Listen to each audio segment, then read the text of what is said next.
Кримсько-татарський режисер Ахтем Сейтаблаєв сьогодні відзначає день народження. На рахунку Ахтема понад десяток кінострічок, найвідоміші «Хайдарма» та «Кіборги». Зараз він працює над екранізацією історичної повісті Івана Франка «Захар Беркут». Навіть у своє 46-річчя Ахтем на знімальному майданчику. Зізнається, дуже сумує за рідним Кримом. З початком анексії він не бачився зі своєю мамою. Субія Налбантова – письменниця, актриса, співачка та телеведуча. І до неї в гості завітали кореспонденти АТР.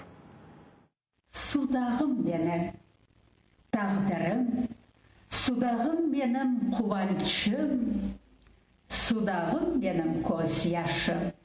Цей вірш рідною кримсько-татарською про кримське місто Судак Суб'є Ханум присвятила своєму синові, режисерові і акторові Ахтему Сейтаблаєву. Каже, на написання надихнула остання з сином поїздка ще у 2011 році, де проходили зйомки фільму «Чемпіони з підворіття». Вже 3 роки, як вона не може обійняти сина і тільки на камеру зізнається, як сильно за ним сумує.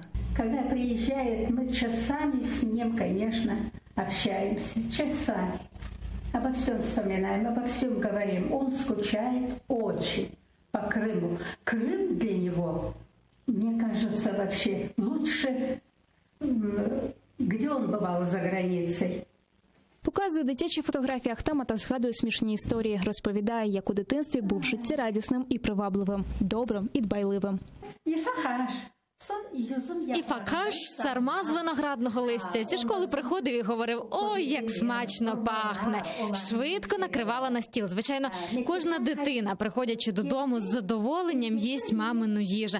«Мама, а ось це зготуй!» «Звичайно, приготую!» Рогалики, хураб'є, пахлава. В нашому домі завжди багато всього було. Суб'є Ханум каже, Ахтемову жагу до мистецтва в родині помітили ще в дитинстві. І це не дивно, адже вся його родина – творчі люди. Сама Суб'є Ханум – актриса. Багато років була автором і ведучою дитячих програм на телебаченні. Мріяла про кіно. Я надеюсь, что пройдут эти тяжелые дни, разлуки. Все это пройдет, конечно. Обязательно это должно пройти. Мы не можем так быть, как изгои где-то.